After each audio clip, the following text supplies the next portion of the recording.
Chapter 2 introduces the Greek verbs, because it's really just the very essence of language, of the sentence, the main verb, both in English and in Greek.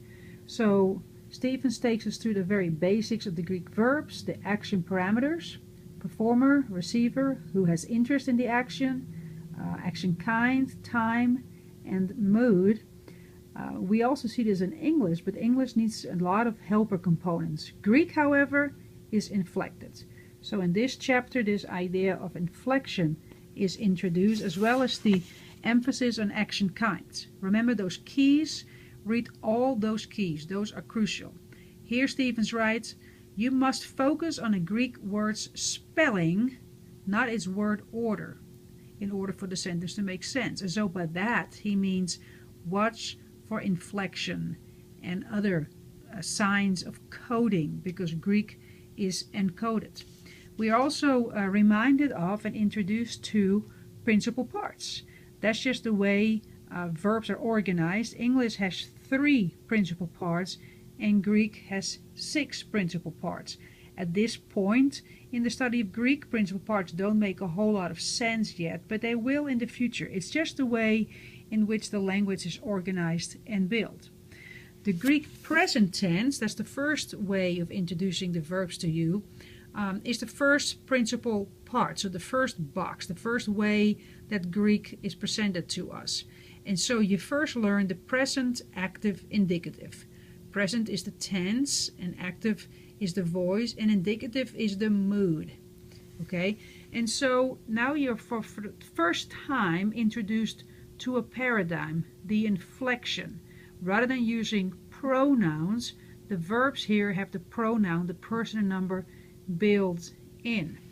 And so here Stevens on page 23 introduces us and reminds us of what present, active, indicative stands for. The present is the durative action, because the present tense is durative. The action is ongoing in present time. It's active, so the subject is performing the action that somebody else receives or something else receives. And it's indicative, so that's the mood.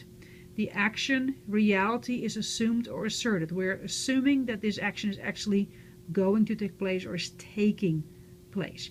The verb luo is used because, look, it doesn't really have any kind of sibilant in it, and it doesn't have a liquid in it, so it's exposed in a very easy way and not expected to be explosive. So then table 2.1 shows you first paradigm. It has the basic of the verb, lu, and then the endings are the codes, the inflection with the person and number. So just like in English, you get person and number. From top to bottom, you get luo, lues, lue, luomen, luete, luosin.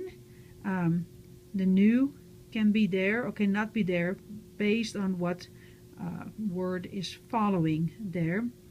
I am losing with the omega, you are losing.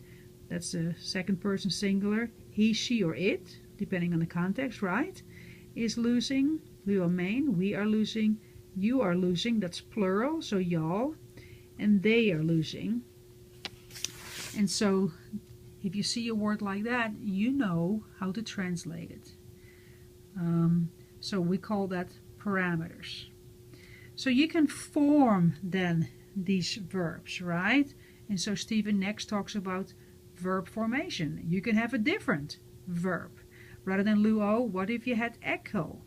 So you'd have act, you take off the omega, you add any kind of the other endings, and you get a whole other verb construction. You have your person and number and the basic gloss for the word, the basic meaning for the word, like a case, o, ace, a. So ace would be the first person singular, would be omega, so the second would be second person singular. So you are having.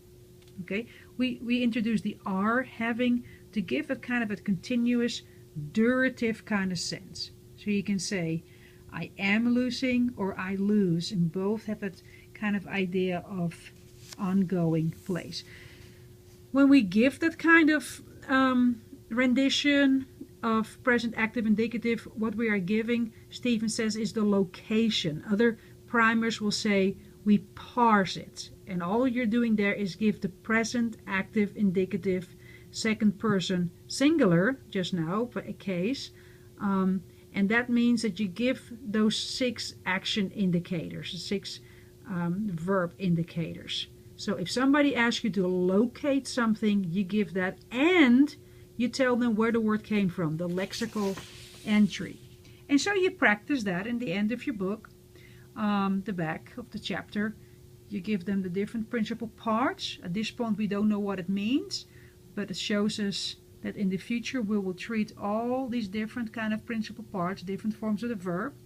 You practice the paradigms. See, you put different endings to different verbs, and then you could translate something because you have the pronouns built in.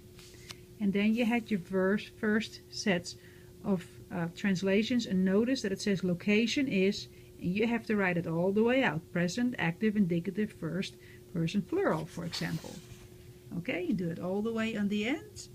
And then of course you have your vocabulary. Notice that all of these verbs are what we call omega verbs, not me verbs. Every chapter also has a number, a cardinal number, like here, chapter 2, and a few prepositions thrown in. Be sure to memorize these.